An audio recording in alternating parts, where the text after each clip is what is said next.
ikawakilisha mazoezi ya jeshi. Unalijua jeshi? Tunapiga mazoezi mpaka asubuhi. Mtu anaenda na badilisha nguo kwa sababu zimechafuka, narudi.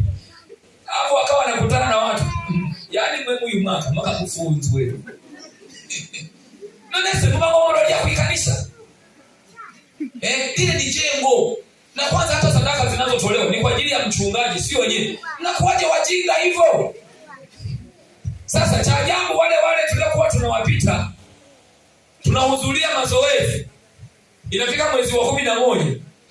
Ukienda sokoni, nakutana yana kikapu. Ameenda kuhemea na yeye. Sasa imekuaje tena? Wewe ulisema unatakiwa kufanya kazi ili usile kanisani. Ndio ndicho kikapu kilikuaje?